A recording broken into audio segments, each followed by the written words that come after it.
C'est une tâche un petit peu difficile, alors je ne vous ferai pas de résumé, ni de synthèse, de toute façon elle serait partisane, et puis il faut dire que ça a été tellement riche que voilà, il est difficile de vraiment faire une conclusion, en tout cas elle n'aura qu'un caractère provisoire. Si je faisais un résumé de l'analyse de l'évolution de nos institutions en ce qui concerne les collectivités locales, son organisation et les rapports avec l'État, ce qu'on a fait depuis 15 ans, je l'appellerais « Pourquoi faire simple quand on peut faire compliqué ?» Parce que la complexification qu'on a introduite est un gage. David parlait de David Valence. Ah ben non, il s'en va. Alors, pour ça, bon. Attends, je vais parler de toi. David Valence parlait d'efficacité. Lorsqu'on fait des structures complexes, on va à l'encontre de l'efficacité. Alors Pascal Blanc a bien rappelé le rôle irremplaçable du maire et de la commune, capable d'innovation, de réactivité. On a eu les exemples d'Alain Brésaudy. Pour les problèmes locaux, le citoyen s'adresse à son maire. Il s'adresse à son maire même pour ce qui n'est pas de sa compétence. Et il lui dit, vous vous débrouillez, on vous a élu, même si c'est la compétence du département, de la région, de l'interco, l'interlocuteur, c'est le maire. Mais il ne faut pas que le maire devienne, à la fin, quelqu'un qui reçoit toutes les demandes, qui n'a aucun pouvoir et qui devient un assistant social de territoire. Ce n'est pas le rôle du maire. Voilà. Donc il faut pas le départir, disons, d'un pouvoir et d'un pouvoir réel. Donc David, qui est parti, avait bien posé les questions sur comment on peut exercer les compétences, qui doit faire quoi. C'était une question d'efficacité de nos politiques publiques. L'exemple de la formation professionnelle était de reprendre la formation professionnelle était le bon, mais pas tout à fait précis, parce qu'en réalité, l'État, dans le projet de loi sur de la loi Pacte, a ramené la formation professionnelle plutôt en direction des professions, notamment dans la définition des référentiels. Ce n'est pas l'État qui reprend, c'est l'État qui prend une partie de ce qu'il avait confié aux régions et qui le donne aux professions et aux interprofessions, ce qui, pour des raisons techniques, me paraît mieux adapté à la réactivité que nous devons avoir en matière de formation professionnelle. Je ne ferai pas de dégagement sur, je dirais, tous les emplois très qualifiés qui sont occupés par des travailleurs détachés parce qu'on n'a pas su avoir la formation adaptée dans notre pays. Je pense que ce qui n'a pas été évoqué, ou a été évoqué peut-être par François-Henri Dumont, c'est le respect du principe de subsidiarité. L'échelon de proximité doit être, à chaque fois que cela est possible, l'échelon de décision. Donc il a évoqué les absurdités du cadre dans lequel nous évoluons en termes de décentralisation et d'intercommunalité, et le constat que nous avons fait, en dehors de la complexité, c'est que nous sommes depuis 15 ans dans une phase de centralisation. À chaque fois qu'il y a eu des transferts de compétences, les transferts de compétences ont été des transferts de compétences du bas vers le haut. Ça, ce n'est pas de la décentralisation. Quand on va du bas vers le haut, c'est l'inverse de la subsidiarité, je dirais, qu'on appelle de nos voeux.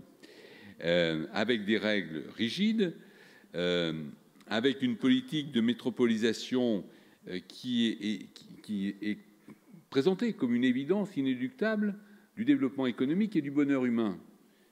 C'est faux. C'est-à-dire qu'il n'y a pas de modèle. On veut modéliser. Il n'y a pas de modèle unique. Quel est le département de France qui a le moins de chômage et qui a le taux de croissance le plus élevé? C'est un département qui n'a pas de TGV. C'est un département qui n'a pas de métropole. Et c'est un département dont la plus grosse intercommunalité ne dépasse pas les 50 000 habitants. Deuxième département en termes de croissance, et dans les trois premiers en termes de taux de chômage qui est inférieur à 5%. C'est la Vendée. Donc vous voyez bien, non, il n'y a pas de TGV en Vendée. Non, il roule, voilà, il va à Nantes. Mais je rappelle que La Roche-sur-Yon, c'est 100 km de Nantes. Donc on n'est pas dans la sphère métropolitaine. Hein? Je pense pas. Enfin. Alors les Sables-d'Olonne, 100 km. Il y en a un des deux qui a 100 km. C'était une des deux. Il y a deux intercos de 50 000 habitants. C'est l'interco d'Olonne. C'est très intéressant de voir qu'il y a du développement hors métropole et qu'il y a du développement quand il y a des projets et qu'il y a une culture du développement. Je ne dis pas que les métropoles, il n'y a pas de développement dans les métropoles. Bien sûr qu'il y a du développement dans les métropoles. Bien sûr qu'on a besoin de métropoles. Mais ce n'est pas le modèle unique. Je veux dire, voilà, on peut avoir d'autres modèles de développement et des modèles en fonction des richesses et de la configuration du territoire. Donc ça, c'est je dirais que c'est effectivement un élément. Je reviens sur l'aspect aménagement du territoire, simplement une parenthèse pour rappeler, si vous voulez, que alors Grégory, je dirais, est venu au secours du gouvernement, quelque part, du gouvernement ou des gouvernements successifs, en disant qu'on peut faire de la mobilité sans infrastructure. Il a en partie raison, mais je crois qu'il faut les deux. On peut faire de la mobilité sans infrastructure, mais pour certains types de mobilité, je pense, si on veut refaire du fret ferroviaire, voilà. Dans ta région, je signale que ce sont des communes, alors je ne veux pas dire la couleur politique des maires, mais bon, peu importe, ce sont des communes qui bloquent une déviation ferroviaire pour desservir le port autonome du Havre. Pourquoi ? Parce que les trains de marchandises, ça fait du bruit la nuit. Alors, voilà, on est aussi dans cette situation, il faut regarder devant notre propre porte, je dirais, les erreurs qu'on peut faire. Port autonome du Havre, 4% de transit par le ferroviaire, port autonome de Hambourg, 25% de transit par le ferroviaire. Chercher, je dirais, l'erreur en matière de, je dirais, de transport. Alors, pour en venir à ce qu'a évoqué Nathalie, nous sommes effectivement devant deux projets de loi. Moi, je préfère qu'ils soient coupés en deux, Nathalie, parce que sinon, on risque de faire encore un big projet, fourre-tout, etc. Je pense que la scission en deux n'est pas une mauvaise chose. Pour la loi engagement et proximité, je suis bien d'accord avec ce que tu as dit. C'est une loi qui va dans le bon sens, mais qui ne va pas assez loin, qui est trop timide sur l'équilibre commune-intercommunalité. Je pense qu'elle va ressortir du Sénat, puisqu'elle arrive au Sénat au niveau des commissions mi-septembre, et elle passera en plénière deuxième semaine d'octobre. Je pense qu'elle va sortir relativement musclée, parce qu'il faut redonner plus de liberté, plus de souplesse, plus de pragmatisme. Néanmoins, le texte tel qu'il existe aujourd'hui, il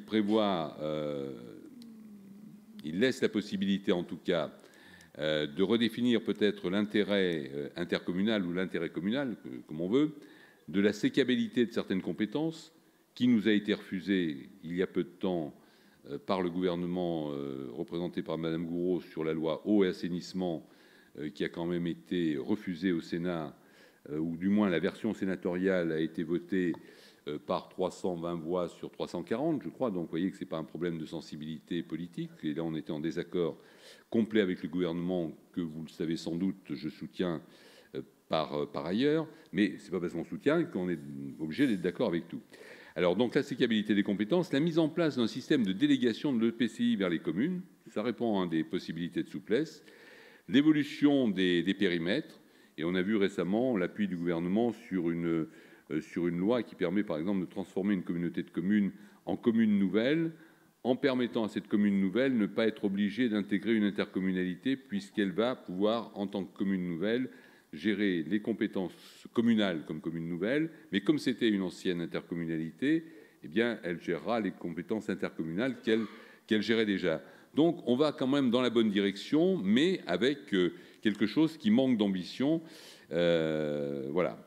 Sur la loi décentralisation, on ne sait pas encore, on n'a pas encore je dirais, d'informations sur le contenu. Mais je crois qu'il faut retenir le principe, si vous voulez, que lorsqu'on transfère des compétences, il faut transférer le pouvoir avec.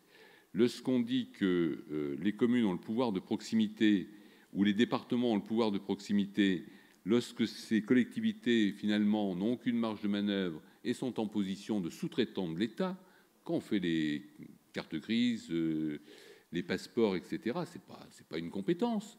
Je dirais qu'on est le sous-traitant, on est la PME sous-traitant de la grande entreprise qui s'appelle l'État. On travaille pour le compte de l'État et on est mal rémunéré, je dirais, pour ces tâches.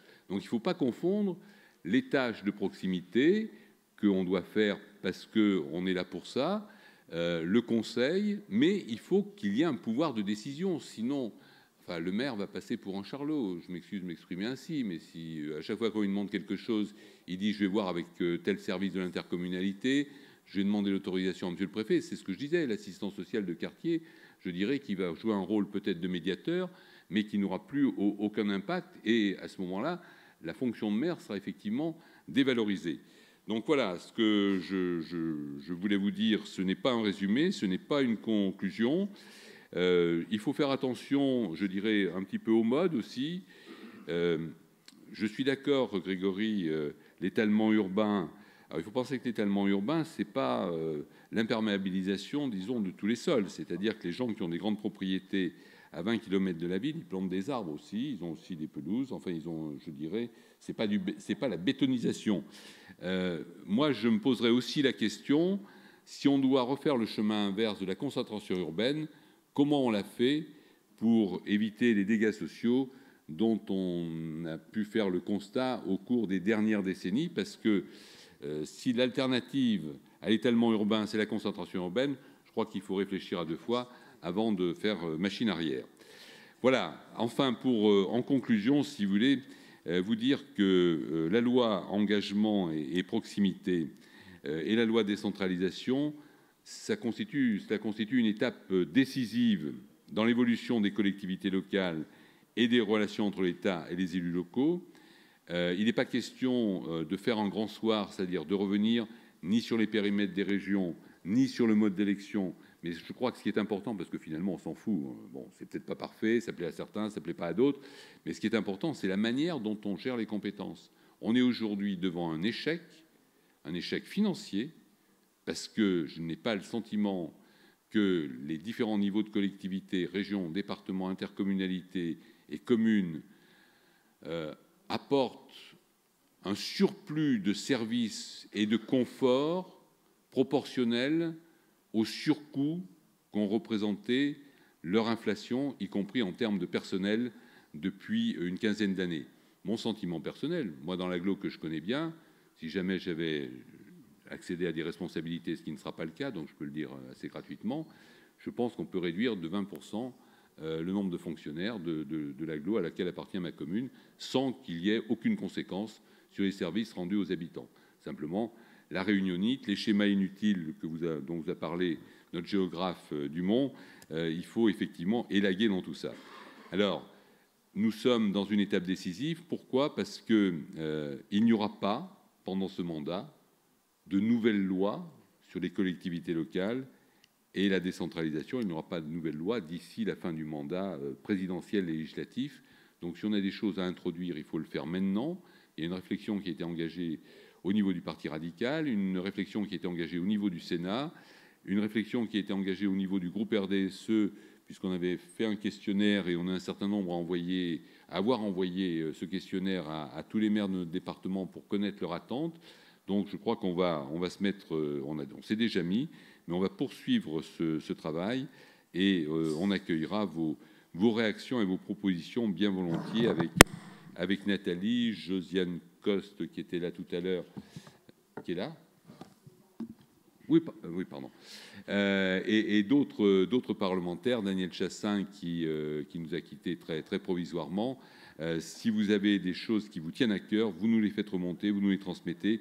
On essaiera d'en faire la synthèse et de travailler à l'amélioration de ce texte, même si au départ on le trouve un petit peu timide. Voilà, ce n'est pas une synthèse, c'est simplement un ensemble de réflexions, mais je crois que c'est important pour le mouvement radical, parce que nous sommes vraiment un parti des territoires, un parti d'élus locaux, attaché à la décentralisation, le pouvoir régional, Jean-Jacques Servan-Schreiber, attaché à l'autonomie des collectivités locales, et aussi à la proximité, importante en matière à la fois d'efficacité et aussi en matière d'humanisme.